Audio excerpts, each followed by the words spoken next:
정확하게 얘기하면 이건 아니죠. 자, 오늘 함께 하실 패널 소개합니다. 김유정 전 의원님 어서 오십시오. 네, 안녕하세요. 반갑습니다. 네. 김정욱 전 민주연구원 부원장님 네. 어서 오세요. 목요일을 고대하는 김정욱입니다. 목요일? 금요일. 큰일 날 뻔했네.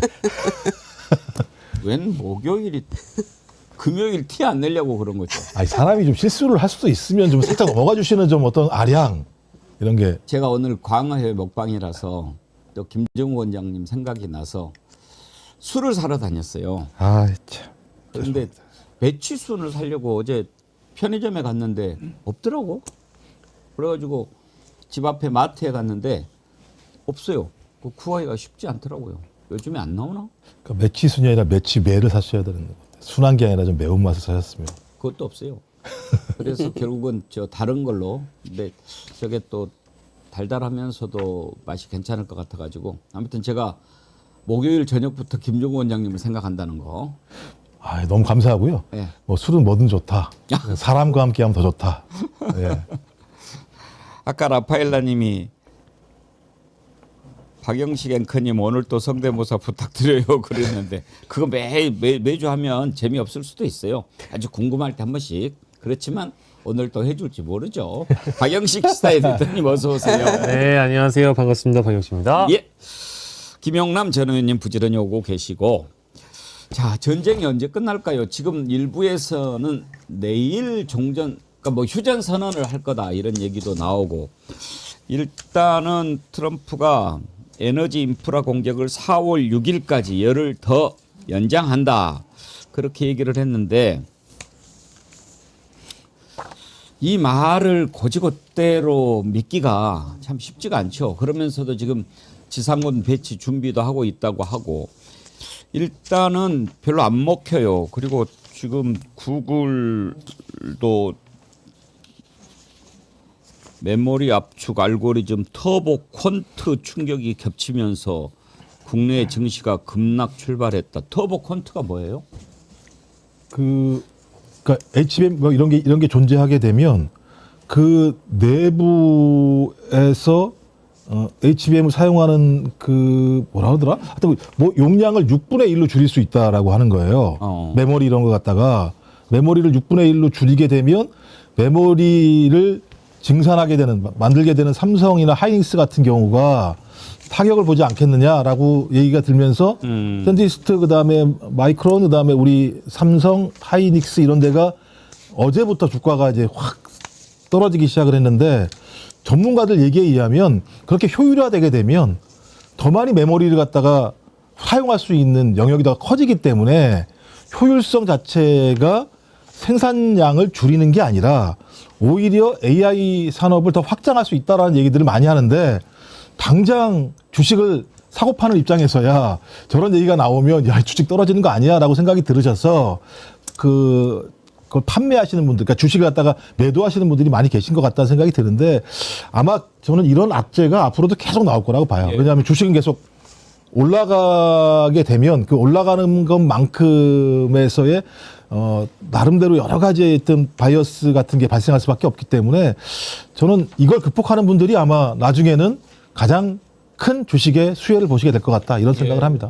방금 전에 뭐 설명하셨는데 솔직히 들어도 저는 잘 뭔 말인지는 모르겠습니다만 아무튼 지금 코스피가 5,318 141.91포인트 빠졌고 삼성전자가 17만 4천 원, SK 하이닉스는 89만 7천 원 막 이렇게 빠진 채로 지금 출발했습니다. 또 어떤 사람들은 이럴 때 사기도 하고 뭐 그런다고 하는데 아무튼 주식시장이 이런 걸 반영을 하고 오늘부터는 최고 가격제 지금 시행하고 있는데 또 안 올릴 수가 없죠. 올리는데 1,900원 뭐 얼마로 해서 올리면 당장에 시중에서 파는 유가는 이제 2,000원 넘는다고 봐야죠. 그렇죠. 공급가에 대한 예. 최고가 상한제니까 아무래도 주유소마다는 가격이 조금씩 차이가 날 수밖에 없겠죠. 호리노님 슈퍼챗 보내주셨네요. 너무나도 이쁘신 김유정 대변인님. 저희 민주당을 위해서 애써주셔서 정말 감사드립니다. 오늘 먹방 때 많이 드세요. 감사합니다. 야, 근데 김유정 대변인님 이렇게 불러주시니까 옛날 생각나네. 네, 제가 뭐다 해봤는데요. 청와대 대변인만 못 해봤네요. 그랬네요. 예. 일단 전쟁이 어떻게 될까부터 한번 봅시다. 트럼프가 암을 제거했다 이런 표현을 썼어요. 저는 그걸 어떻게 읽었냐면 우리가 목표를 달성했다 이렇게 이야기하면서 뭔가 좀 출구 전략을 찾으려고 하는 것 아닌가 그런 생각이 들던데요.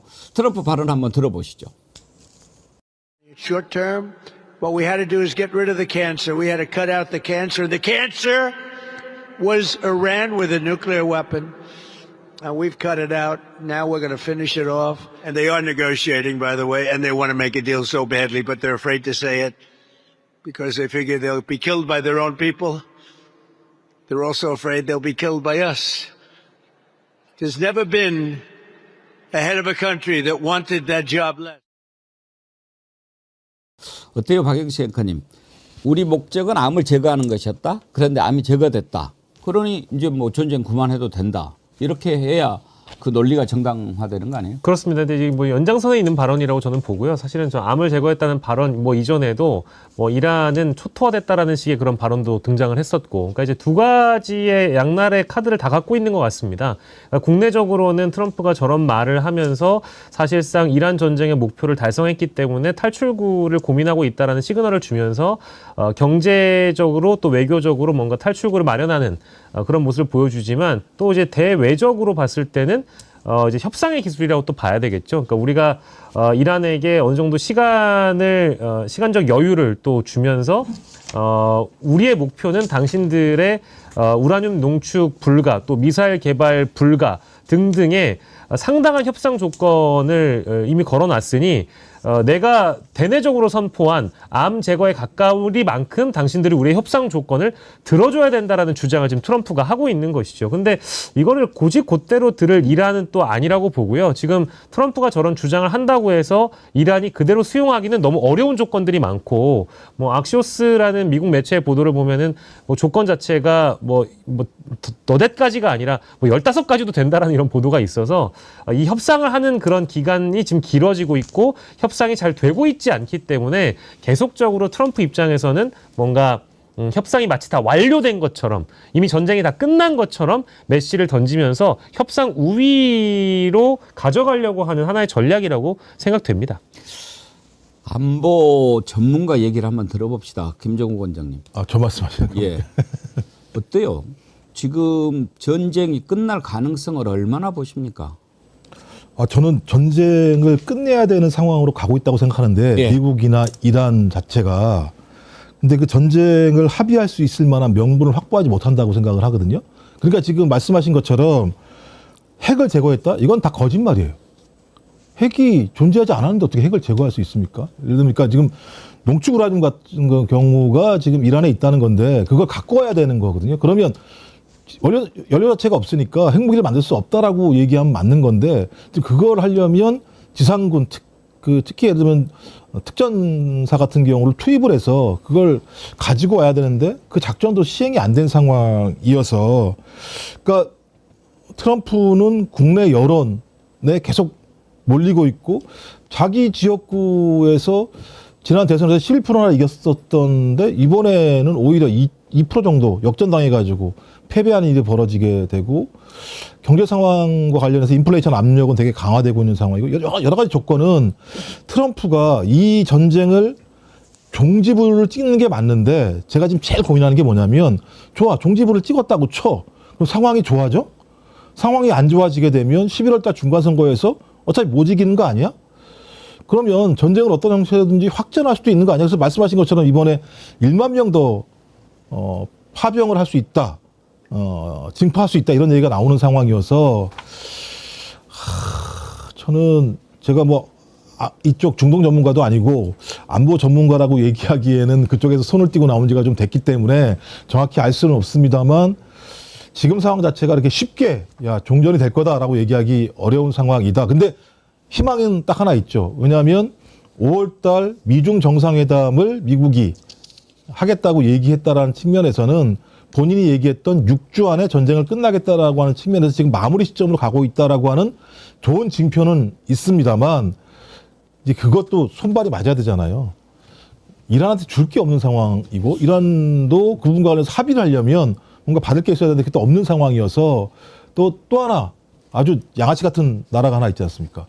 이스라엘이 이스라엘이죠. 계속 또 여기에 고춧가루를 뿌리는 상황이 벌어져서 미국과 이란은 중단하고 싶지만 중단하기 어려운 조건들이 계속 앞에 걸려 있다라는 생각이 들어서 저도 뭐라고 말을 못 하겠습니다. 그 지금. 외신 보도들 이런 거 보다 보면, 그러니까 이제 국내 언론은 외신 보도를 기반으로 해가지고 보도하는 내용이 많다 보니까 각 국가에서 보도하는 것 중에 특히 이란의 보도는 대부분 국영통신 쪽의 보도니까 이란 국가의 입장을 대변한다라고도 일부 생각할 수 있겠지만 이스라엘도 사실 그런 측면이 좀 강하거든요. 그래서 아까 이제 우리 김종국 박사님께서 말씀하셨던 트럼프 행정부가 10,000명의 파병을 검토한다라는 내용을 이스라엘의 어떤 통신사가 이제 강조를 하면서 어떤 보도를 하냐면 15개 항목의 요구를 이란이 수용할 가능성이 낮다라는 점을 근거로 해서 곧 트럼프가 휴전이 아니라 완전히 반대로 지상군 투입 방안을 선택할 가능성이 높다. 마치 투입을 해라라는 이제 희망사항들까지도 이제 외신에서 나오고 있는데 그 외신은 이스라엘 통신사의 보도다. 이제 이것도 이제 감안해서 봐야 될 측면이 있습니다. 예. 그러니까 이스라엘은 전쟁을 끝내고 싶지 않죠. 하고 싶어 하죠. 계속 하고 싶은 거죠. 결국은 전쟁 끝내면 네타냐후가 죽으니까. 그러니까 희망을 반영한 그런 보도들이 나오고 있고 또 이스라엘 매체를 통해서 내일 28일 날 휴전 발표할 가능성이 있다. 트럼프가 이렇게 얘기를 하고 있는데 본인들은 이 전쟁을 계속하고 싶은 욕망이 매우 크죠.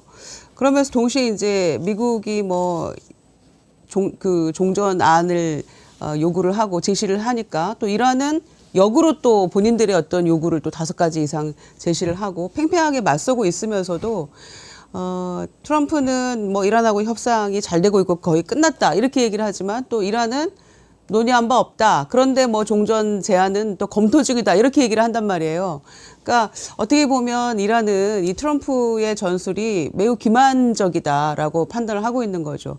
왜냐하면 이 전쟁 자체가 협상이 진행되는 가운데 기습 공격을 했던 것이기 때문에 트럼프의 어떤 이 조변 섞게 하는 이런 발언들에 대해서 도저히 믿을 수가 없다. 그러나 내부적으로는 검토를 하고 있다. 이렇게 보이는 거고.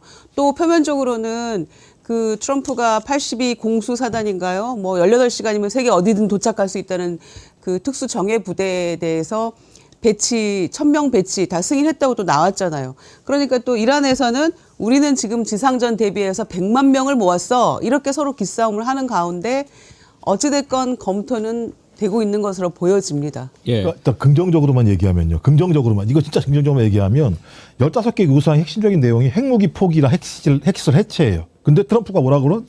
암 도려냈다 그랬잖아요. 암을 도려냈다고 얘기하면 15개 항에 대해서 이 15개 항의 핵심적인 내용들이 거의 다 해결됐어라고 트럼프는 얘기하는 거고 이란이 반대로 제기한 5가지 사항 중에 첫 번째가 뭐냐면 그건 이란 고위 인사에 대한 암살을 중단해라예요. 그러니까 세상에 예를 들면 종전을 하자라는 합의의 조건으로 야 우리 죽이지 마라는 조건을 맨 앞에 내세웠다라고 하는 건 이란 내부도 상당히 흔들린다라고 하는 부분들을 보여주는 측면이 있기 때문에 저는 요 2가지 상황만 놓고 보면 야 서로 진짜 간을 보고는 있습니다만 이 전쟁과 관련돼서 빨리 전쟁을 갖다 종전했으면 좋겠다, 휴전했으면 좋겠다라고 하는 간절한 바람들이 나타나고 있는 측면들이 분명히 있는 거죠. 근데 옆에 있는 데가 문제인 거예요. 이게 이스라엘만 문제가 아닙니다. 사우디나 이런 나라들 같은 건 마찬가지입니다만 이번 참에 이란의 힘을 완전히 죽여놓고 싶은 생각이 많은 거예요. 근데 지금 이 정도로 중단하게 되면 이란이 기가 살아날 거라 생각이 들기 때문에 이 주변은 또 계속 야 싸워라 더 싸워라 더 싸워라 이런 문제가 벌어져서 그러니까 그런 거죠. 트럼프와 이란은 야 진짜 싸우지 말자라고 손을 뒤로 내리고 싶은데 이스라엘과 아랍 국가들은 손을 앞으로 내미는 상황이 벌어져서 이때 트럼프가 진짜 타코를 제대로 했으면 좋겠다. 이런 예. 바람은 있는 거죠. 뭐 이미 그런 얘기가 나오고 있고요. 조서혜님, 네타냐후 깜빵에 있어야 하는데 전쟁으로 타인의 목숨을 빼앗고 있네요. 세계 정치인들은 뭐하고 유엔은 뭐하는 곳인가요?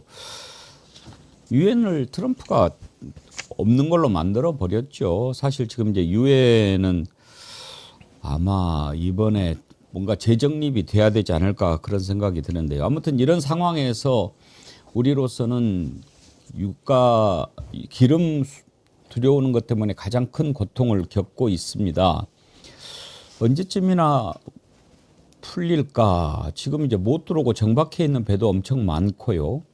이런 상황이 계속되면 정말 큰일 나는데 어제 주한 이란 대사가 국회에 나오고 또 기자회견도 하고 방송에 나와서 한국에 대해서는 뭔가 좀 융통성 있게 대처할 수 있을 것 같은 그런 얘기를 해서 혹시 우리는 좀 되지 않을까 이런 기대를 높이고 있는데요. 쿠제치죠 이름이. 이란 대사 얘기를 한번 들어보시죠. 페르시아만에 갇혀 있는 한국 배도 자유롭게 통행할 수 있습니까? ما اعلام کردیم که مشخصات کشتی‌های کره‌ای رو به ما اعلام بکنن با هماهنگی که با نیروهای نظامی و مسلح ایران انجام میشه بررسی خواهیم کرد با هماهنگی ایران بتونن از تنگه عبور بکنن.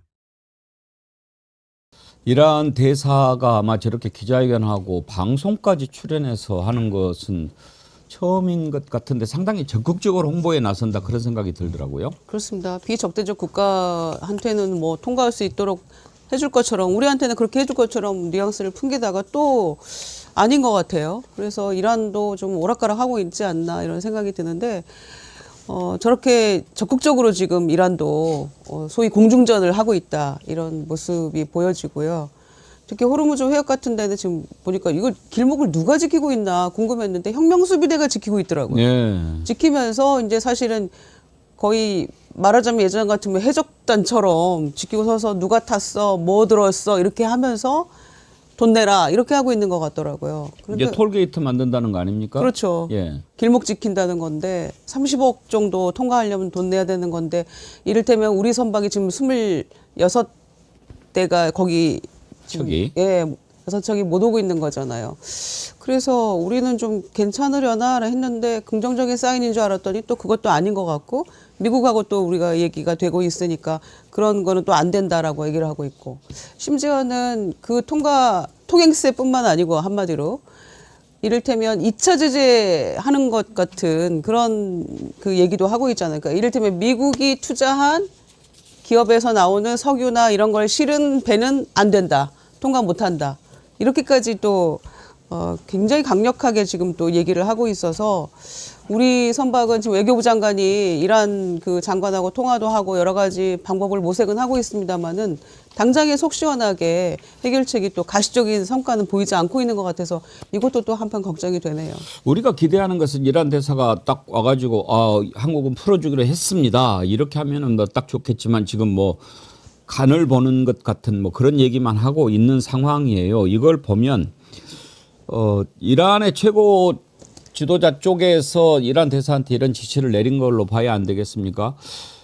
김영남 의원님, 제가 어떻게 보면 한국과 미국을 갈라치기 하려고 하는 그런 전술의 하나라고도 볼 수 있지 않겠나요? 글쎄요, 갈라치기보다는 제가 느끼기에는 이란이 국제사회에서 그래도 가장 덜 반감을 사고 있는 게 지금 아닌가 싶어요. 그러니까 딴 때는 뭐 이란이 특히 이제 이슬람 중에서도 그 조금 더 매운맛이라고 할 수 있는 시아파의 종주국으로서 다른 국제사회에서는 이란에 대해서는 기본적으로 좀 거부감이 있었죠. 왜냐하면 뭐 여성 문제라든지 인권 문제라든지 여러 가지 문제가 국제사회에서 이란을 우리들과 동등하게 같은 나라라고 대우해 주기가 조금 힘들었는데 오히려 이번 전쟁을 통해서 어떤 면에서는 이란이 그래도 덜 이질적으로 다가오는 상황이 만들어진 것이고 이란 정부 입장에서는 이 기회를 놓칠 이유가 없는 것이죠. 그리고 이번 미국과 이란 간의 전쟁을 통해서 가장 장기적인 관점에서 수혜를 볼 수 있는 나라는 중국 같아요. 그래서 중국 편이 지금 늘어나고 있는 거잖아요. 그렇죠. 이란 정부도 위안화로 결제한 원유는 통과시켜준다. 뭐 그리고 그러다 보니까 지금 국제 원유 시장에서 위안화 결제 비중이 10%까지 올라간 것이고 그래서 이란도 지금 오랜만에 국제 외교 무대에서 이번 전쟁 물론 그 어려움에 처해 있습니다만 잘 활용하려고 드는 것 같고 오히려 트럼프 대통령이 가장 공공한 처지에 빠지는 거 아닌가 이런 생각이 들어요. 아무튼 뭐 전쟁이라고 하는 게 물론 뭐 전쟁하는 동안에는 승리를 위해서는 물불 안 가리고 수단 방법 따지지 않지만 나중에 딱 봤을 때 뭔가 명분이 있어야 되잖아요. 그런 점에서 봤을 때 이번 전쟁 끝나고 나면 트럼프는 세계 지도자로서의 위상에 큰 흠이 갈 것 같아요, 박영수 앵커님. 뭐 저는 뭐 사실 트럼프를 뭐 미국 대통령이고 또 우리의 또 우방 국가이고 혈맹 국가의 수장인데 이렇게까지 표현하는 건 좀 지나치다고 볼 수 있겠습니다만은 이거 어쨌든 국제법을 근거로 해서 봤을 때 전쟁 범죄를 일으킨 사람이거든요. 그래서 지금은 과거 시대의 미국 대통령이 드높여졌던 어떤 그런 가치가 현저히 떨어져서 트럼프는 이번 전쟁이 끝나고 나면 글쎄요, 뭐 국제적으로도 그리고 우리 국가가 뭐 직접적으로 트럼프를 뭐 전쟁 범죄자라고 명명하기는 매우 어렵겠습니다만은 국제적으로는 국제 평화를 가장 어렵게 만들고 교란시키는 전쟁 범죄자라고 꼽을 수밖에 없을 것 같고 앞서서 저희가 얘기했던 이 호르무즈 해협 문제도 결국 이란의 입장에서는 어느 한편에 서길 바라는 심리가 강하기 때문에 이란 외무장관이나 이란 고위 관계자들이 밝혔던 호르무즈 해협 선박 그 통과한 국가들이 대부분 다 이란에 가장 가까운 국가들 위주로만 형성이 돼 있거든요. 그리고 비적대적 국가들의 통행 여부에 대해서도 선택적이고 제한적인 조건들을 갖고 있어서 미국, 이스라엘 군과의 직간접적인 연계 여부가 없거나 이란군과 사전 조율 승인을 거친 국가의 선박만 통행이 가능하다라는 것은 사실상 통행이 어렵다는 의미로 저는 또 들리기 때문에 이런 것까지 함께 본다라고 하면 지금 이란도 미국으로부터 책임을 돌리고 있고 우리도 역시 어느 쪽에 설 수 없는 지금 상황이기 때문에 뭐 트럼프에 대한 평가는 차후에 더 냉혹하게 되겠습니다만은 이건 다 제 개인적으로 봤을 땐 트럼프의 책임이 가장 크다고 생각합니다. 네. 자, 이제 우리가 어떻게 대응을 해야 될까? 다행히 제가 어제도 말씀드렸는데 우리한테 닥친 최근에 3번 위기가 있지 않습니까? IMF, 코로나, 또 이번에 중동전. 다 그래도 우리가 이겨냈는데 세계에서 참 모범적으로 이겨낸 나라 아닙니까? 그런데 믿을 만한 정부가 있었다 하는 것이 매우 컸습니다. 그런데 지금 이제 이재명 정부에 이런 위기가 와서 아이러니하게도 참 믿을 만한 정부 때 이런 위기가 오니까 우리가 해볼 만하지 않느냐 하는 생각이 들기도 합니다. 어제 이재명 대통령이 비상경제점검회의를 했는데 어제 그걸 저희가 좀 중계를 해드리려고 했더니 뭐 국무회의나 뭐 다른 거 이런 건 다 공개를 하면서 그건 또 비공개를 하더라고요. 그래서 어제 김남국 대변인에게 왜 비공개를 했는가 물어봤더니 요즘에 이재명 대통령이 뭐 국무회의나 이런 걸 하면은 그 시간에는 여의도 증권가가 다 그것만 본대요. 그러면서 곧바로 막 반영이 되는데 비상경제점검회의 이런 거 공개가 되면은 거기에서 어떤 거 탁 포인트 잡아내가지고 또 뭔가가 이루어지고 그럴 수 있으니까 이건 비공개로 했다. 그것도 참 잘한 것 같아요. 그러면 또 깊은 얘기를 못 할 수 있잖아요. 그럴 때는 또 비공개로 하는 거. 근데 어제 이재명 대통령이 비상경제점검회의에서 한 말 가운데 이런 위기 상황일수록 진짜 실력을 보여줄 때다 이런 얘기를 한 부분이 탁 와닿더라고요. 정말 중요한 얘기 아닙니까? 한번 들어보시죠. 여러 차례 강조한 것처럼 위기 상황은 정부의 진짜 실력을 가감없이 드러내는 시험대라고 할 수 있습니다. 또 한편으로 정부의 실력, 즉 위기를 기회로 만드는 역량을 보여줄 수 있는 기회이기도 합니다. 이번 위기는 특정 국가만의 문제가 아닌 전 세계가 함께 겪고 있는 공동의 도전입니다. 우리에게 단번에 상황을 반전시킬 해법은 없지만 그럴수록 더욱 지혜를 모으고 또 고통을 나누는 연대가 절실한 시점입니다.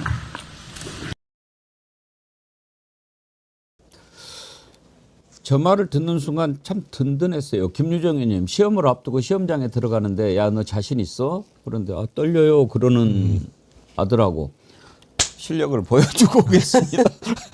그러는 거하고 얼마나 다르겠어요. 그렇죠. 이 부모로서 느끼는 감정 자체가 달라지는 거죠. 그래서 자신이 있건 없건 그래도 열심히 한번 해보겠다라고 하는 그 모습이 그러니까 이런 모습이 정부의 좀 국민들로 하여금 좀 신뢰감이 더 높아지는 그런 대통령의 말씀이 아닌가 생각을 하고요. 특히 이제 어제 나온 얘기입니다만은 전기요금 인상은 안 할 테니까 좀 아껴 써주시고 이런 얘기들도 솔직한 얘기 아닙니까? 공공요금 막 그렇다고 줄줄이 올리지 않겠다. 그런데 좀 아껴 쓰고 차량 오부제 공공기관뿐만 아니라 민간도 조금 확대됐으면 좋겠다라는 이야기랄지 이것도 어겼을 때 어떤 페널티를 조금 더 확실하게 하겠다.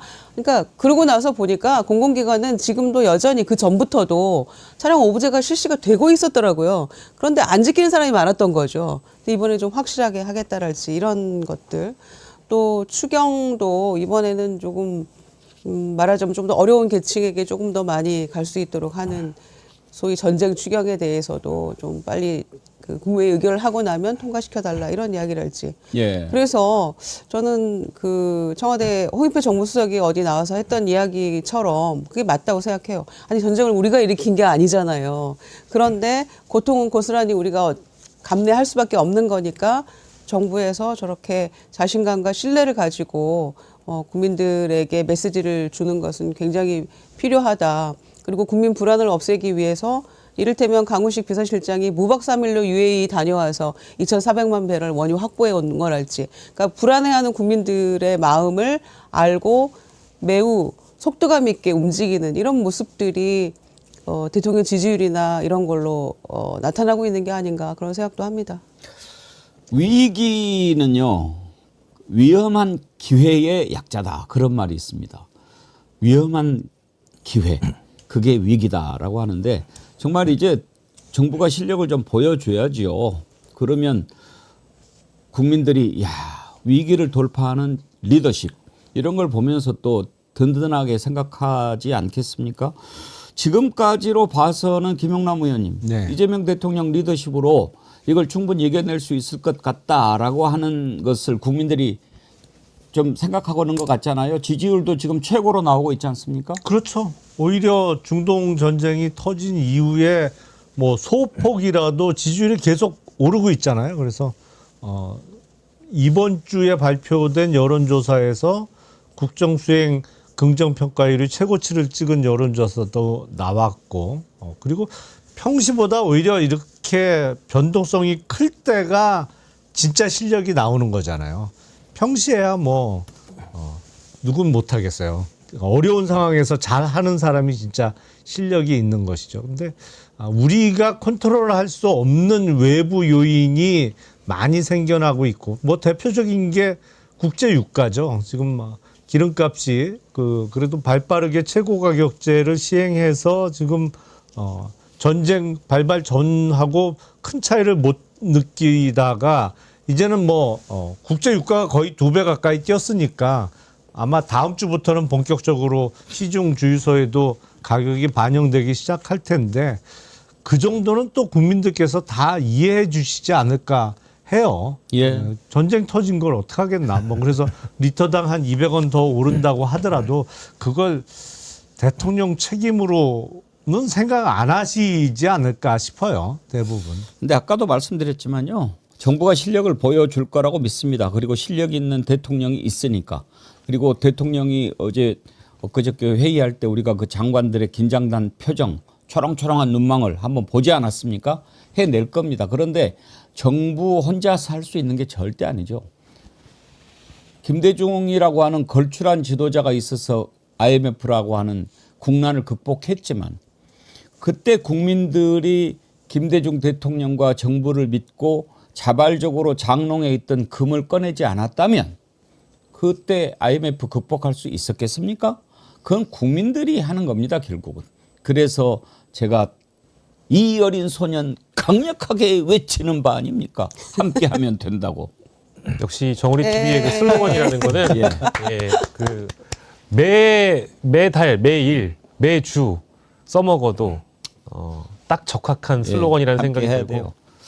옛날에 옹변학원 안 다녔어요? 다녔죠. 다녔죠? 네. 대부분 아마 한 번씩은 이 다녔던. 어린 소년 뭐 이렇게 했는데 이게 타이밍이 좀 맞아야 되는데 안 맞으면 이 어린 소년 막 이렇게 어색하게 되고 막 그래요. 그러니까 그때 왜 그렇게 많이 했는지 모르겠어요. 방공. 오로지 방공이니까. 오로지 방공웅변대회였죠. 방공웅변대회. 뭐 그건 알겠는데 그렇다고 학원까지 가야 돼. 일이 벌어지는 거. 제가 오랫동안 웅변을 했습니다. 웅변 오래 했죠? 네. 내가 김유정 의원님 웅변 했을 줄 알았어. 한 도막만 들려줘 봐요.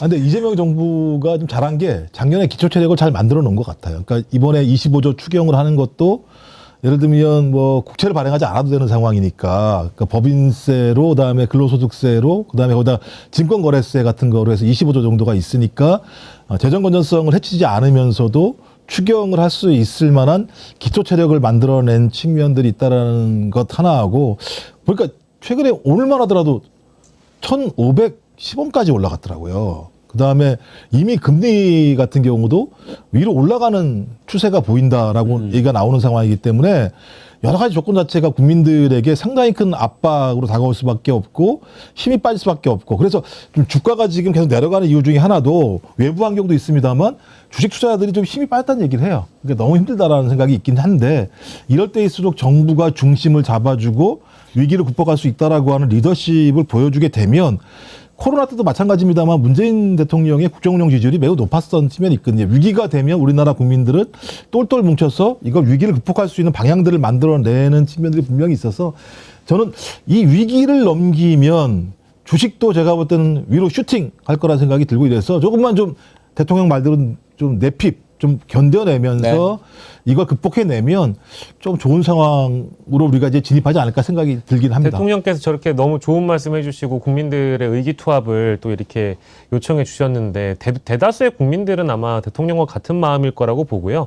다만 이제 저희 오늘 뭐 준비된 내용 중에는 이 내용이 있는지는 제가 정확히 모르겠습니다만은 전 최근에 사실 보고 나서 굉장히 분노했던 소식은 대통령께서 이 계곡 정비와 관련돼 가지고 한번 보고 받고 나서 지난달에 이거 건수가 이렇게 적냐? 내가 경기도에 있을 때보다 이 정도 건수보다 훨씬 더 많았던 것 같은데 이거 제대로 조사한 거 맞냐라고 한번 지적을 하니까 거의 9배, 8배가 더 넘게 많은 사례들이 조사됐다는 거 아닙니까? 그럼 그 중간에 있었던 허위 보고라든지 예를 들면 업무 태만 뭐 이런 것들이 있었다는 얘기가 되는 거잖아요. 다시 조사해봤는데 그게 나왔다라고 한다면 저는 혹시나 대통령께서 이런 좋은 말씀 하셨고 우리 국민들의 어떤 국력을 모아달라고 요청했는데 국민들과 대통령은 한 마음인데 그 중간에 있는 공무원들이 혹시나 또 업무 태만하거나 허위 보고를 하거나 기강해이져 있다면 될 일도 안 될 수 있다. 그러니까 이번에 공무원분도 물론 훌륭하신 공무원들이 다수가 있겠죠. 근데 하면 일부 공무원들에게도 다시 한번 좀 신발끈을 조여매달라고 부탁드리겠습니다. 그래서 공직 기강을 특별히 이재명 대통령이 강조했죠. 다음으로 넘어가도록 하겠습니다. 희영이님 오늘은 왜 좋아요가 너무 적어요? 세금도 안 나오는데 한 번씩 좋아요 꾹. 세금도 안 나오는데. 감사합니다. 박정묵님 항상 좋아요, 구독, 독려하시는 분인데 오늘은 조용히 슈퍼챗만 보내주셨습니다. 감사합니다. 실시간 동접이 11,000명이 넘었는데 좋아요가 5,000이 안 되네요. 이 어린 소년 좋아요 꼭 눌러달라고 간절히 호소하는 바입니다. 예. 구독도 혹시 안 눌렀다. 그런데 잘하네. 들을만하네. 패널들 마음에 드네 하면 구독 눌러주세요. 감사합니다. 자, 김건희 재판이 열리고 있는데 저는 이 재판에서 나오는 얘기를 들으면서 김건희보다도 검찰과 법원에 돌을 던지고 싶은 마음이 들었어요.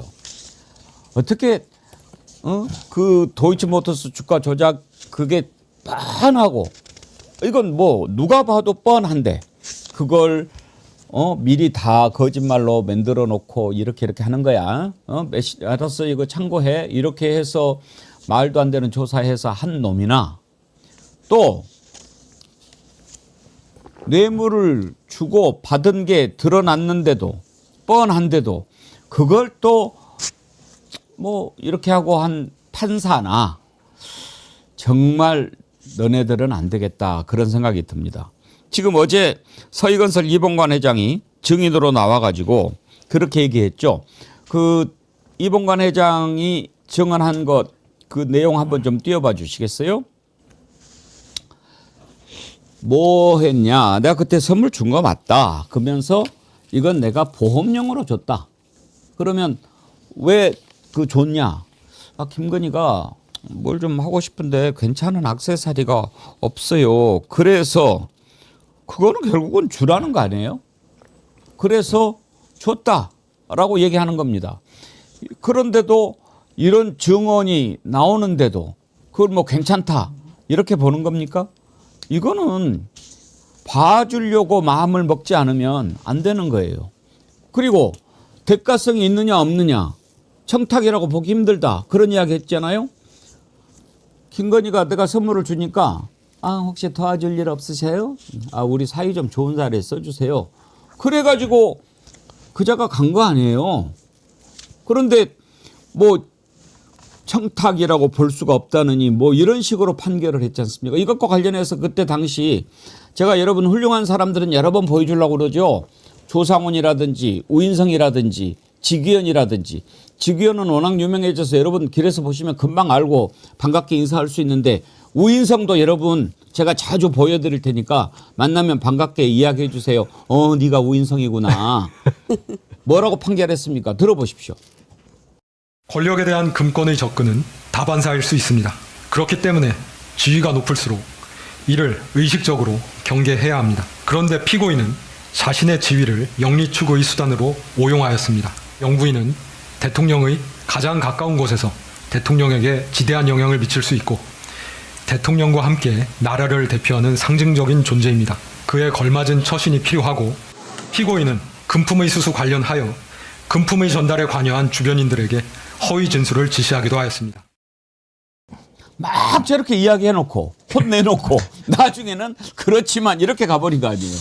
아니 그러니까 일단 서희건설 회장으로부터 받은 목걸이나 이런 거에 대해서는 이 공무원 신분이 인정되지 않기 때문에 뇌물죄로 처벌 못하는 거는 뭐 이해할 수 있어요. 근데 이거는 알선수재는 되는 거지 그러니까. 그렇죠. 알선수재인 거죠. 그 주고받으면서 앞뒤에 누가 처음부터 뭐 뇌물성의 돈이나 선물을 주면서 자 내가 이거 줄 테니 대신 내 부탁 뭐 누구를 어디 취직을 시켜주던 어디 승진을 시켜주던 이건 꼭 들어줘야 돼요. 이러고 주는 사람이 어딨어요. 그냥 부지불식간에 서로 이심전심으로 통하는 거지. 그게 조금이라도 연결이 될 수 있으면 알선수재가 되고 그 사람이 돈을 받은 사람이 공무원이면 뇌물이 되는 거죠. 그 공짜가 어딨어요 세상에. 근데 말은 저렇게 엄숙하게 심각하게 해놓고 대부분 무죄 쓰고 결론이 달랑 1년 8개월 선고한 거 아니에요 징역. 1년 8개월 뭐 지금 어영부영 지금 꽤 여러 달 지났잖아요. 구속된 지가. 뭐 항소심에서 뒤집어져서 유죄가 나오면서 형량이 올라가겠습니다만 1심 판결대로 하면 어영부영 몇 달 지나면 석방된단 말이에요. 그러니까 사안의 심각성에 비해서 너무 약했다. 그리고 법률가가 보기에도 이게 왜 알선수재가 안 되지? 이해할 수 없는 측면이 분명히 있어요. 이런 얘기도 했어요. 브로치 왜 줬냐?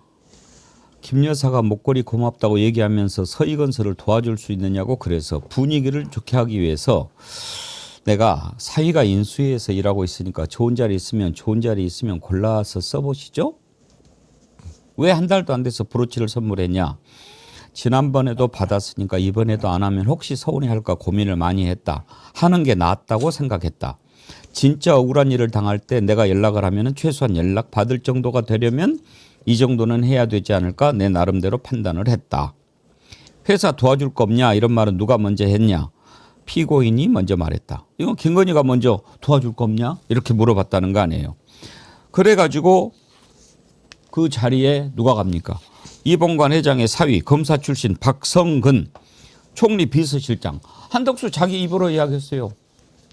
뭐 윤석열이가 뭐 주는 사람 그냥 쓸 테니까 정말 괜찮겠습니까? 아니 뭐 그냥 주세요 아무나. 뭐 그랬더니 검사 출신은 딱 이건 증언까지 나온 이야말로 이런 걸 뭐라고 그래요? 빼박이라고 하지 않습니까? 그렇죠. 근데 그 빼박을 판사만 몰라? 그러니까 이거는 뭐 노골적으로 봐주게 한 거다 이런 뭐 너무 당연한 거 아닙니까? 게다가 샤넬백도 하나는 죄가 안 되고 하나만 죄가 되고 뭐 이런 정말 말도 안 되는 것을 어떻게 판사 시기나 하면서 이런 판결을 내릴까 저희가 다 분개했었잖아요. 그리고 이제 어제 김건희 재판에 이봉관 회장이 직접 증인 나서가지고 한 얘기들은 그냥 너무나 당연히 이거는 대가성 선물이었다라는 거잖아요. 축하용이었고 또 보험 들려고 했던 거다. 서희건설 뭐 도와줄 거 없냐라고 물었는데 없다고 하면 안 될 것 같아서 우리 사위 얘기를 꺼냈다라는 것이고 그 브로치 2,610만 원짜리 브로치를 주고 나서 나흘 뒤에 이력서 내라 이런 얘기 연락 받았다는 거고 그러니까 너무나 충분히 그 사위가 취업하는데 영향력을 발휘했다라는 것을 회장이 직접 다 진술을 했는데 김건희는 계속 청탁 이런 것도 없었고 대가성도 아니었고 이렇게 너무나 배치되는 얘기를 하고 있는데 1심에서 김건희 손을 들어줬다는 것 자체도 말이 안 되는 거고요.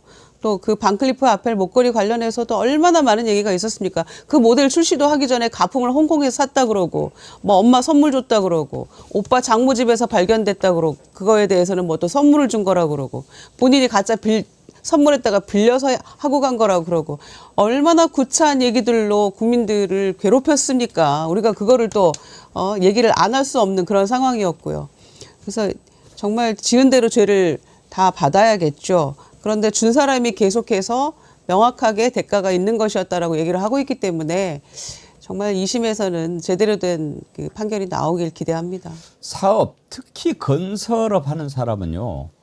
그런 것을 참 많이 해요. 그래서 제가 아는 국회의원 몇 사람들은 다른 사람은 몰라도 건설업자는 결코 만나지 않는다. 그러니까 만나서 좋을 일이 하나도 없다라고 하는 거예요. 그래서 일단 누구 건설업자 안 만납니다. 아니 이건 뭐 그냥 얘기만 한번 들어 안 만납니다. 건설업자를 만나서 좋을 일이 없으니까.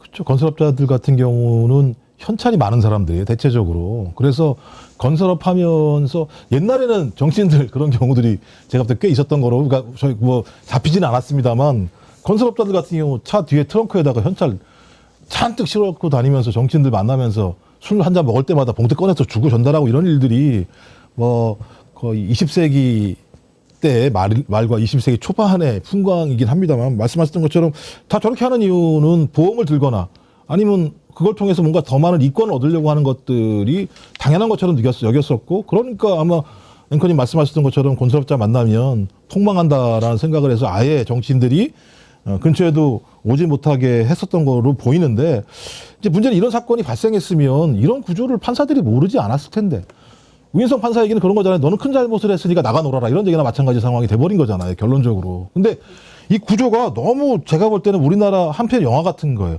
한동훈이 법무부 장관을 그만두고 난 다음에 박성재가 등장을 하기 시작하잖아요. 박성재가 등장을 해서 왜 박성재가 등장을 했지? 윤석열이가 그렇게 친하지도 않은 것 같은데? 그러면서 박성재가 맞춤형 법무부 장관이 아니냐? 그랬다가 총선 지고 난 다음에 갑자기 김주현이 민정수석으로 오게 되고 그러면서 그때 이창수가 서울중앙지검장으로 오게 되면서부터 이 사단이 김건희를 갖다 무혐의로 만들어내는 과정들이 쭉 이 얼개 속에서 만들어진 거잖아요.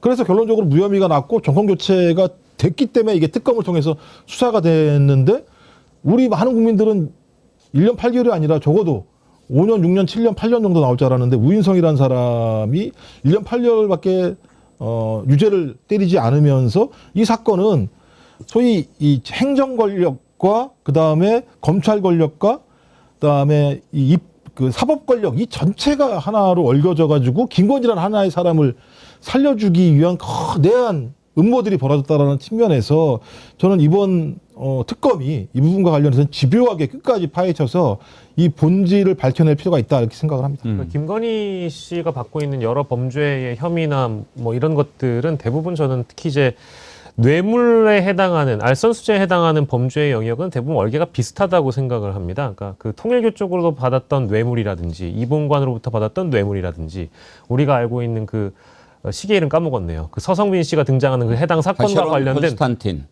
그 뇌물이라든지 네. 뭐 물론 굳이 구분을 하자면 디올백 사건의 경우에는 최재형 목사께서 공소 사실을 인정했다고 하더라도 그것은 어디까지나 김건희의 처벌을 위한 것이므로 그걸 별개로 하더라도 나머지 사건은 대부분 다 얼개가 비슷하거든요.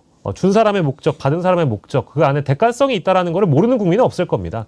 근데 이제 우리가 지금 다루고 있는 이봉관이 증인으로 나온 재판, 형사합의 21부 사건인 조순표 판사가 맡고 있는 이 사건도 과거에 우인성 판사가 판결했던 선고 그 사건과 비교해 봤을 땐 거의가 다르지 않기 때문에 조순표 판사가 우인성과 다른 사람이라면 저는 상식에 가까운 판결을 해야만 하고 차후에 이제 우인성 판사의 그 1심 선고 내용도 항소심에 가서는 다퉈볼 전망이고 그 내용도 달라지겠지만 판결 내용도 달라지겠습니다만은 사법부가 이렇게 상식적인 관점에서 이 사건을 본다면 너무나 명약관화한 사건인데 왜 그동안 엉뚱한 기준으로 엉뚱한 판결을 내렸느냐 상식적으로 질문을 할 수밖에 없는 상황이라고 생각합니다. 빅터 안꼬님 준 놈이 뇌물이라고 하는데 그것을 판단하는 자가 뇌물이 아니라고 하니 참. 그런데 박영식 앵커님 해오름 빈님이 긴급 질문 하나. 예. TV로 유튜브 볼 때 좋아요는 어떻게 누르는 건지 잘 모르겠어요. 알려주세요. 누르고 싶어요. 요즘에 이 스마트폰 말고 TV로 보는 분들도 많잖아요. TV 리모컨에 있는 움직임 버튼이 있거든요. 위 아래 버튼 이렇게 누르시면은 화면에 이제 그 엄지손가락이 아마 뜰 겁니다. 대부분 스마트 TV가 유튜브로 보시는 분들이 이렇게 누르다 보면 그 위아래 커서가 있거든요. 커서, 그러니까 위 움직임, 아래 움직임, 좌우 움직임 하는 그 커서 버튼을 누르시면 화면에 이렇게 지금 유튜브. 엄지손가락에 나와. 예, 엄지손가락에 나올 겁니다. 그럼 그걸 이렇게 움직여가지고 누르실 수 있는데 어떤 TV를 사셨는지 모르겠지만. 아니, 그러시지 말고 조용히 옆에 있는 핸드폰을 드세요. 그렇죠. 핸드폰을 누르는 게. 그냥 좋아요 누르시면 되는데? 옆에 옆에 핸드폰 있을 거잖아요. 예, 굳이 막 이렇게 할 필요 없이. 힘들지 않아요. 살짝 드셔서 그걸 유튜브를 여신 다음에 요 프로그램을 눌러서 좋아요를 살짝 누르시면 그러네요. 그럼 될 것 같습니다. 해오름비님 아셨죠? 김종욱 원장님이 이렇게 또 잔머리 잘 쓰는 건 처음 알았네. 아니 이걸 잔머리라고 얘기합니까? 효율성. 처음부터 아까 그 토버 컨트부터 해서 효율성을 이렇게 말씀을 드렸는데 좋았어요. 아니 뭐 그 방법이 있네. 구글 계정으로 동일하게 로그인해서 TV로 보시는 거라면 우리 김종욱 박사님이 말씀해 주신 대로 스마트폰으로 좋아요 누르셔도 됩니다. 아니 그것보다 이렇게 갑시다. 이게 아주 방법이네. 그냥 뭐 스마트폰 해서 그 누르고 그냥 TV로 계속 보시고. 근데 잔머리는 취소하셔야죠. 잔머리 취소합니다. 안 되죠. 잔머리 취소합니다. 제가 머리가 많습니다. 그래도. 지혜까지는 아니고. 봉다리 님이요. 근데 숨겼다는 컨테이너는 못 찾는 겁니까? 안 찾는 겁니까? 저도 궁금해요. 근데 이거는 있어요. 지난번에 오혁진 기자, 일요시사 오혁진 기자랑 인터뷰를 하는데 그 얘기를 하더라고요. 지금 2차 특검의 가장 큰 문제가 뭐냐. 거기에 배당된 수사 인력이 251명이더라고요. 근데 지금 100몇 명밖에 안 된대요. 사람이 부족하대요. 그러니 수사를 하고 싶어도 지금 못하는 형편이라고 그러네요. 사실은 그동안 특검을 몇 차례 했잖아요. 오늘 모 일간지에서 기사가 났던데 검찰청 같은 경우에 지금 천안지청이 원래 검사 정원이 35명쯤 된대요. 정원이. 근데 지금 17명이 있다는 거예요. 그러니까 특검에 파견 나가고 여기저기 이래갖고 휴직한 사람도 있고 그만둔 사람도 있고 그래갖고 정원의 반도 못 채우고 있어서 사건 적체가 어마어마하다라는 기사를 일간지에서 썼던데 검사들은 지금 2차 종합특검은 검사 파견을 최소화하겠다고 했으니까 최대한 경찰 인력이나 이런 데서 많이 파견을 받아야겠죠. 근데 그 특검의 인력 얘기는 계속 나오던데 왜 빨리 충원이 안 되는지 모르겠어요. 사실은 일손이 부족한 것 같아요. 제가 일주일 전인가요? 정구승 변호사한테 연락이 좀 오나 봐요. 그거 관련해서. 근데 일단 검사가 15명인가를 채워야 되는데 안 온대요. 특검에 오지 않으려고 한다고. 검사는 일단은 한 명도 없는데 그거는 안 오는 것도 있지만 일단 그 2차 특검 권창녕 특검인가? 네. 검사는 안 쓰는 걸로 원칙을 정한 것 같기도 해요. 아니요. 검사들의 쿼터가 있대요. 숫자가. 근데 안 오려고 한다고 그러는 거고. 그러니까 대체적으로 여기는 안 오려고 한대요. 왜냐하면 와봤자 본인이 얻을 수 있는 혜택이 아무것도 없는 상황이고 특히 검찰 같은 경우는 10월 되면은 또 분할되지 않습니까? 그러니까 여기 그다음에 또 왔던 사람이 돌아가면 또 다시 오기도 뭐하고 여러 가지 문제가 있어서 오지 않으려고 하는 측면에서 지금 엄청난 인력난에 지금 휘말려 있다라는 얘기를 제가 일주일 전에 정무승 변호사한테 그래서 전화까지 왔대요. 어떻게 했으면 좋겠냐고 좀 이걸 푸는 문제를. 그래서 앞으로 제가 볼 때 이 문제 쉽지 않을 것 같다. 그래서 특검이 말씀하신 메모드급인데도 불구하고 실제적으로 시간은 정해져 있으니까 빨리 인력을 확보하지 못하게 되면 지금 특검이 막판에 여러 가지 사건들을 알았음에도 불구하고 시간이 짧고 인력이 없는 것 때문에 그거 그냥 뒤로 넘겼던 측면이 있어서 이번에도 그런 부분에 대해서는 좀 우려가 되긴 합니다. 분명히. 네. 그러면 악전고투하고 있다 이렇게 봐야 되겠네요. 근데 뭐 이게 이제 뭐 지방검찰청이나 뭐 그런 단위에서 물리적으로 한 명의 검사가 맡는 사건이 500개 이상을 넘어간다 이런 안미연 검사가 페이스북에 글을 올리고 눈물로 호소하는 그런 장면들이 이제 조명이 되는데 그냥 그거는 그것대로 사실은 실제 물리적으로 힘든 부분이 있으니까 국민분들이 알아가시면 될 것 같고요. 다만 거기에 이제 끼어드는 논쟁이 또 이제 보안수사권 관련된 이야기가 끼어들기 때문에 이게 뭔가 보안수사권을 다 가져가라 이제 이런 실제 여론을 형성하기 위한 하나의 움직임으로 해석하시는 분들도 있는 것 같더라고요. 그래서 요거는 뭐 지금 실제 검사들이 부족하다라는 것은 우리가 알되 다만 이 검찰 내부에서는 이런 상황을 이용해서 그래 우리 모든 권한을 다 빼앗아 갔으니까 자 보안수사권도 가져가시든가라는 방식으로 이제 이 여론을 뭐랄까 환기시키려고 하는 검사들이 일부 있다. 자, 이건 이것대로 또 정치적으로 좀 비판해야 될 측면이 분명히 있는 것 같아요. 그렇지 않나요? 글쎄 잘 모르겠어요. 그거는. 아니 근데 지금 거의 모든 검사실에서 지금 사건이 너무너무 적체가 심해갖고 예. 그건 틀림없는 사실이에요. 근데 그게 일을 열심히 안 해서 옛날처럼 뭐 야근도 하고 뭐 열심히 안 해서 그런 건지 여기저기 파견 나가서 인력이 많이 빠져나가서 그런 건지 아니면 뭐 자긍심이나 이런 게 뚝 떨어져서 의욕이 없어서 뭐 의욕이 없다 보니까 일을 안 할 수 있는 건데 그런 건지 그거는 제가 검찰 떠난 지가 꽤 돼서 모르겠어요. 이제 지금은 진짜 그냥 적체돼 있는 거는 사실이에요. 네. 아무튼 지금 참 2차 특검이 밝혀내야 될 것들이 많은데 사람이 부족하다고 하면 그건 참 문제죠. 지금 일단 김건희와 관련해서 여러 가지 막 노골적으로 봐준 것들이 워낙 많지 않습니까? 그런 부분도 밝혀내야 되는데 아까 저는 이거 얘기 좀 하고 싶었는데 이봉관 회장의 그 진술을 보면서 바로 그런 마음일 거야 그런 생각 들었어요. 그때 고가 귀금속 착용 논란이 빚어지니까 목걸이하고 브로치만 돌려줬잖아요. 네. 그때 어땠냐 그렇게 물어보니까 조금 기분이 불안했다. 이제 관계가 끊어지는 게 아닌가? 날 불신하는 게 아닐까? 하는 생각을 했다. 다 그렇지 않겠어요? 그렇죠. 그러니까 뇌물을 줬는데 그게 이제 단절된다는 돌아왔다. 느낌. 네. 그리고 잘 썼다 이러면서 2023년 7월에 돌려준 거였잖아요. 디올백 때문에 와그락을 한 이후에. 근데 또 그때 귀걸이인가 뭔가는 하나 안 돌려준 게 있어요. 그게 끈이었을까요? 어찌됐건 얼마나 양심불량이고 국민을 상대로는 이렇게까지 해놓고 얼마나 기만을 했는지 다시 한번 막 그때 생각이 나니까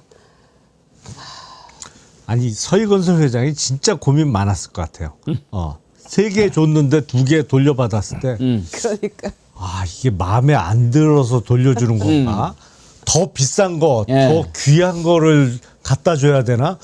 고민 안 했겠어요? 물어볼 수도 없고. 그러니까 아니 3개 다 돌려준 것도 아니고 하나는 안 돌려주고 2개만 돌려주니까 이 2개는 마음에 안 든다는 취지인가? 뭐 그렇게 걱정하지 않았겠어요? 근데 누구는 또 그런 얘기를 방송에서 하시더라고요. 그러니까 반 클리프 앤 아펠과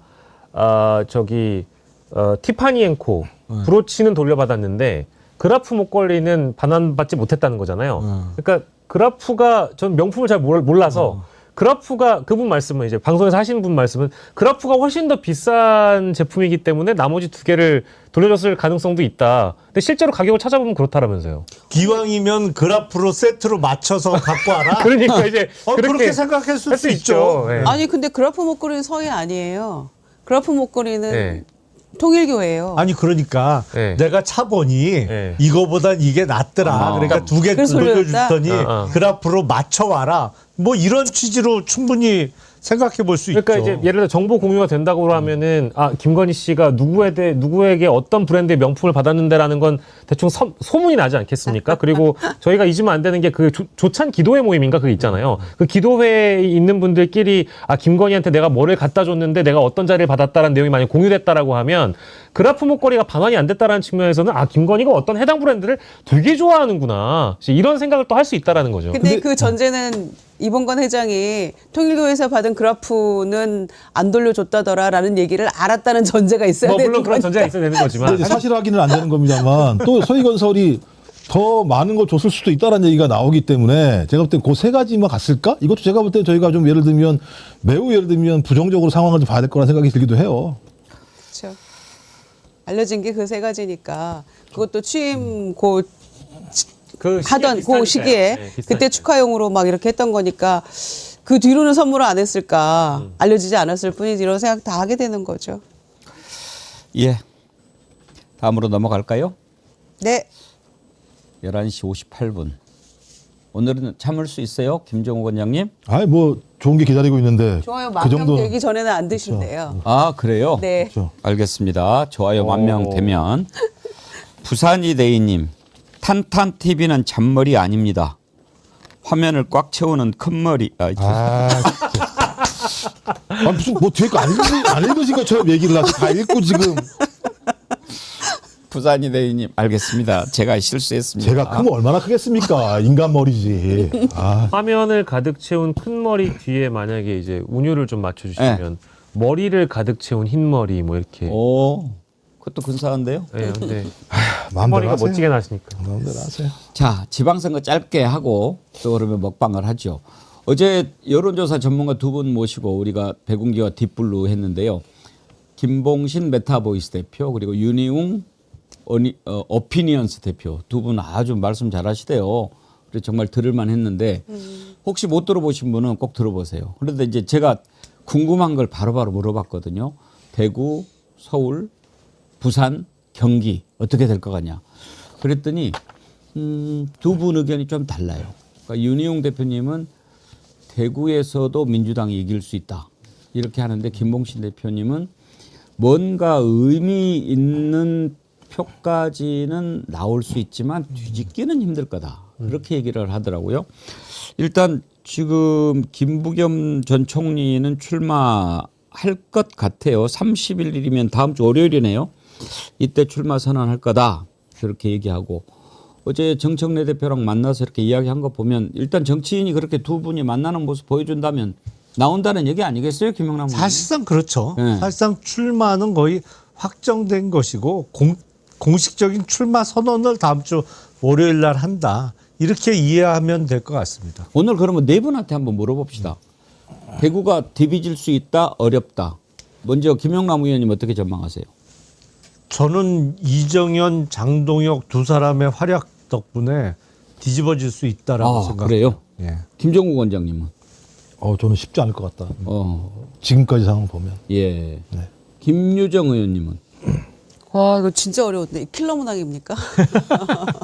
이런 문제 시험 문제 내지 말라 그랬는데 이거는- 킬러 문항은. 학원에 갔다 올래요? 난이도 3예요. 네, 진짜 이거는 예측하기 어려운데 어느 때보다 여건은 좋은데 과연 마지막에 그 마음까지 우리가 세모 안 돼. 얻을 수 있을까? 아니다. 어디에 걸 거예요? 아니다. 아, 일단 그래요? 아니다에 걸어보겠습니다. 박영 씨한테는?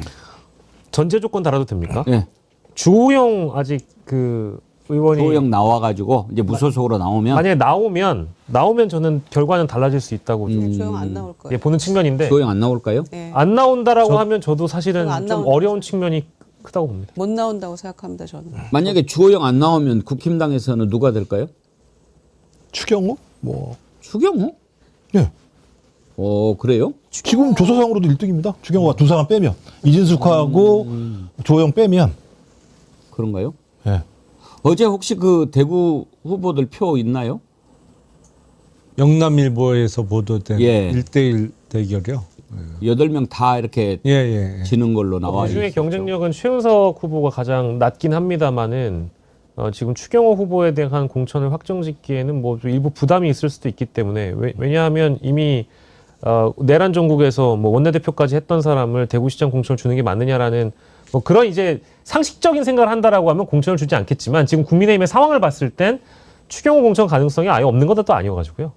저는 조영 의원은 무소속 출마 안 할 가능성이 크다고 생각을 하는데 조영 의원이 무소속으로 출마 안 하더라도 그러니까 민주당과 국민의힘 1대1 구도에서 대구시장을 이번에는 이길 수 있을 거라고 생각해요.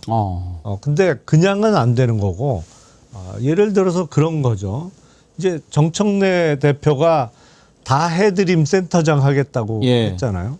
약속을 하는 거예요. 이번에 대구 경북 통합이 무산됐잖아요. 근데 그게 통합됐으면 대략 뭐 1년에 5조 원씩 해서 한 20조 원 넘는 돈이 지원될 수 있었단 말이에요. 그래서 6.3 지방선거 끝나고 김부겸 후보죠. 이제 그때 가면 김부겸 후보 당선만 시켜주시면 이 통합법 제1호 법안으로 그러니까 지방선거 이후에 처리되는 가장 첫 번째 법안으로 통과시키겠다. 그래서 선물을 드리겠다라고 아예 공약을 하고 그리고 대구에 수건 사업이 있습니다. 대구 군공항 이전.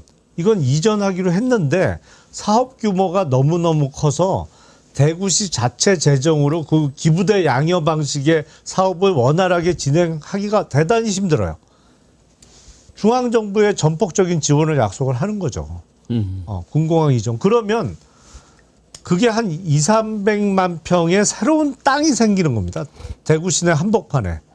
그러면 대구가 완전히 달라질 뿐만 아니라 거기에 예를 들어서 돈을 많이 벌 수 있는 뭐 그게 AI가 됐던 로봇 산업이 됐던 하면 계속 시들시들 말라가는 대구 경제를 다시 부흥시킬 수 있거든요. 그걸 중앙정부가 화끈하게 약속을 하는 거예요. 그러면 대구 시민이 김부겸 후보를 안 뽑을 이유가 있냐고요.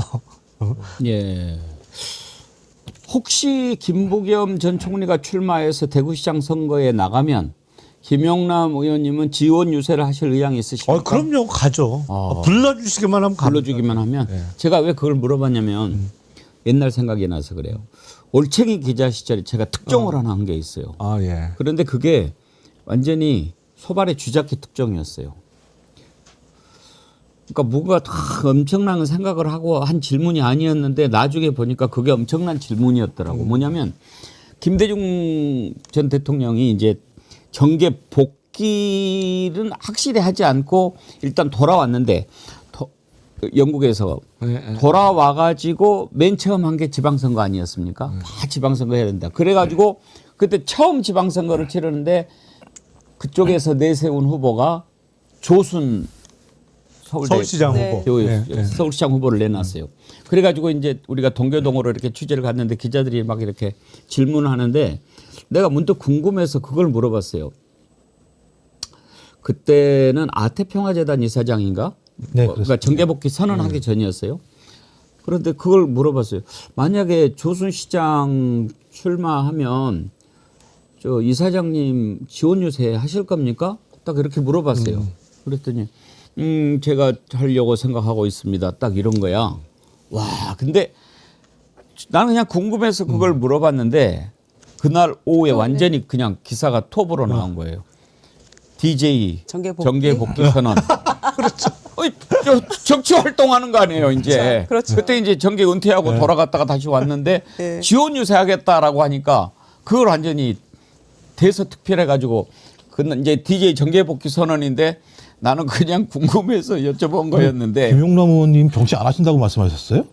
참. 그게 생각이 났다고요. 제가 여쭤보는 거예요. 갑자기 말씀하시길래. 그래도 지금 중요한 옛날 이야기 하고 있는데 끝까지 들어보세요. 그래가지고 김대중 총재 입장에서는 그 질문이 너무 고마웠다. 그럴 수 있죠. 당연하죠. 내가 나가서 이제 하고 싶은데 사실 누가 물어봐야 답을 하는데 가려운 데를 내가 다 긁어준 거 아니에요. 그렇죠. 그래서 그 뒤로 되게 나를 예뻐했어요. 감사합니다. 그래도 저의 대구 지원 유세하고 DJ의 정계 복귀하고 그래도 연장을 해주셔서 감사합니다. 거기다 또 김영남 의원님이 가려운 것까지 미리 아셔가지고 그거 긁어도 주시고. 짧게 이거 하나만 그러면 짚어보고 마칩시다. 예, 밥값은 예. 해야죠. 그럼요. 계셔도 돼요. 아유, 그럼 다 준비하고 왔습니다. 그 박민영이라고 아, 국힘당에 박민영이. 네. 거기를 또 다시 임명을 했더라고요. 네. 그래도 되는 건가요? 그러면은 아니 난 진짜 지금 국힘당이 방향을 어디로 잡고 있는지가 궁금했는데 이번에 보면서 이제는 확실히 결정이 된 거 아닌가. 그러면서 또 큰 틀에서는 여의도 언어의 유통기한은 도대체 얼마나 되는 것인가. 지금 한 2달 됐나요? 2달 만에 돌아왔다고 그러는데 박민영 이 친구가 어떤 얘기를 했는지 여러분 기억나십니까? 못된 건 제가 자주 들려드리려고 그래요. 잊혀지면 안 되거든요. 한번 들어보십시오. 김예진은 진짜 장애인인 걸 장애 다행으로 알아야 돼요. 장애인 거 니까 우리가 이만큼만 하는 거지. 나는 장애인 없어요. 정신 제대로 박힌? 장애인 너무 많이 할당을 해서 전 문제라고 봐요. 어르신들이 절반인데 솔직히 한 10년만 있어도 그분들 내일 돌아가셔도 자연사예요, 사실. 우리 인구 구조가 불리하게 바뀌죠. 맞죠. 얼마 전에는 또 장해찬이라는 친구가 늙은이들 뭐 이런 표현하지 않았어요. 그런데 장애인 비하하고 저렇게 하는 친구를 또 다시 대변인으로 임명한다. 김영남 의원님 네. 어떻게 하겠다는 걸까요? 장정욱 대표의 입장은 분명하죠. 나는 윤 어게인을 끝까지 붙들고 갈 거야. 그래서 지방선거 참패하고 나면 나 물러나라고 할 때 윤 어게인 쪽이 나를 응원해 줄 거고 만에 하나 다시 전당대회가 열리게 되더라도 내가 윤 어게인 쪽 표로 그쪽 당원표로 나 당대표 또 할 거야. 분명해요. 입장이.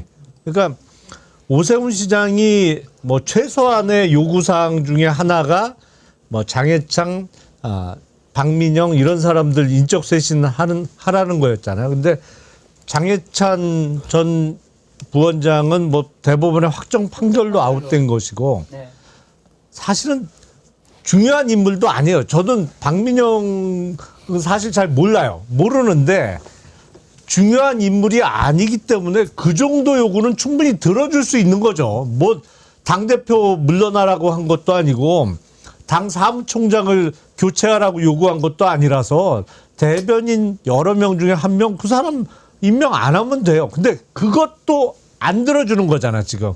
그러니까 분명히 한 거예요. 나는 끝까지 윤 어게인하고 손잡고 같이 갈 거야. 그 이상 이하도 아니죠. 그러니까 최소한의 명분, 면피성 인사 조치라도 해달라라는 요구마저도 확실하게 뭉개버린 재임용이죠. 근데 이 박민영 대변인이라는 사람이 33살인가 뭐 그렇더라고요. 그런데 장애인에 대한 비하 발언, 그다음에 또 노인 폄훼 발언 이 두 가지가 모두 당내 인사를 향한 거였어요. 하나는 이제 김혜지 의원에 대해서 저런 식의 얘기를 했던 거고 또 하나 노인 폄훼 발언은 상임 공무들을 향해서 요구를 했던 거잖아요. 평균 나이 91세 메타인지 부족한 사람들 이러면서 완전히 그냥 이 입에 담을 수 없는 얘기를 한 셈인데 그것도 문제 없다라고 생각하는 게 국민의힘의 지금 공당의 정체성이 그렇게 돼버린 거고요. 또 하나는 최고위에서 이제 이거를 인준을 하는데 일부에서는 이거 안 된다라고 반대를 했음에도 불구하고 장동혁 대표가 뭐 외로운가 봐요. 나를 편들어준 사람 박민영밖에 없다. 이런 아무도 취지에 오지 마라고 그러는데 그러면 이런 취지의 얘기를 했다는 거죠. 근데 동시에 박민영이 지난번에 왜 17% 당 지지율 나오고 했을 때 뭐라고 얘기를 했냐. 너네가 대표를 막 공격을 해대니까 지지율이 이렇게 나온다라는 그런 정신 승리한 친구란 말이에요. 그런 점에서 장동혁에게는 꼭 필요한 인물이었을지 몰라도 이로 인해서 최소한의 적어도 이 정도 조치는 해야지. 존재감 없는 사람이긴 하지만 그래도 당 내에 이렇게 분란을 일으켰으니 요 정도는 정리하고 가야 우리가 선거 나가서 최소한 얘기라도 해볼 수 있다라는 거였는데 그런 건 안중에도 없는 거고 오로지 그냥 장동혁은 본인 생각만 하면서 딴 사람에게는 선당우사를 요구하고 있다라는 거죠.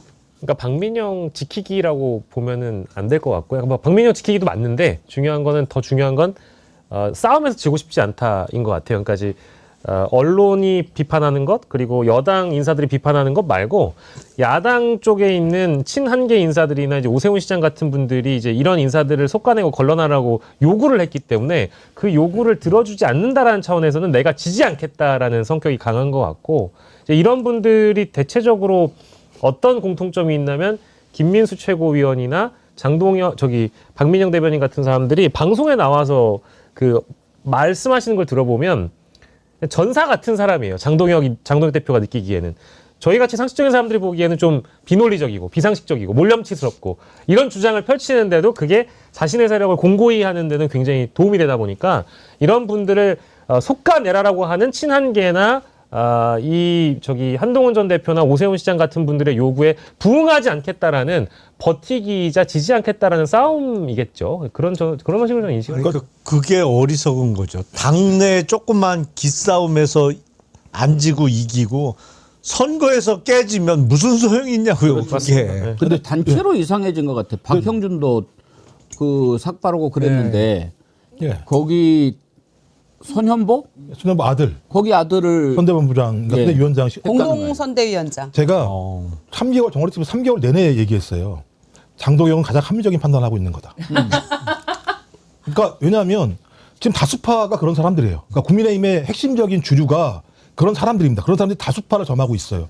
그들의 모든 프레임과 워딩은 고성국을 비롯한 보수 유튜버들의 발언 내용들을 그대로 옮겨와서 그 사회에서는 그 이야기가 그냥 주류의 담론이에요. 주류의 담론, 다수파. 그럼 이런 사람들의 지지를 받는 사람이 돼야지 그 당을 온전하게 유지할 수가 있습니다. 이번 선거를 국민의힘이 이길 수 있다고 생각하는 건 바보 같은 행위인 거죠.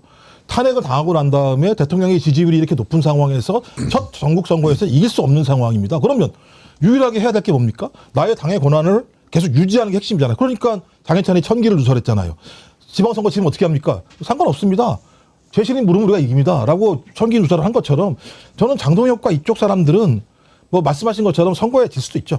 그냥 매우 합리적인 판단을 하고 가는 겁니다. 왜? 윤상현 같은 생각을 하니까 국민들은 1년 지나면 까먹고 상황은 변할 수 있고 조건은 상황이 변하는데 내가 이 다수파들을 끌고 있지 않으면 그냥 날아가 버릴 수밖에 없는 상황이기 때문에 저는 그래서 오히려 이 상황에 대해서 저는 그냥 그게 자체가 선거를 이기는 건 좋은 건데 더 큰 문제는 이런 사람들이 이 사회에만 딱 매몰돼서 유럽의 극우 정당이나 아니면 내란이 일어난 많은 나라들의 정당과 같이 국론을 분열시키고 폭력적인 행위로 갈 수 있는 굉장히 큰 조직적인 집단이 될까 봐 그게 좀 두려운 측면이 분명히 있거든요. 그래서 이게 참 위기입니다. 대한민국이 지금 상황 자체가. 근데 제가 보기엔 장동혁 대표는 그렇게 계산할 수 있어요. 이제 지방선거 끝나더라도 이쪽에 붙어서 계속 당권을. 근데 지금도 다수인 친윤 의원들은 그렇게 계산 안 한다니까요. 왜냐하면 이번 지방선거 끝나면 다음 총선은 자기 선거예요.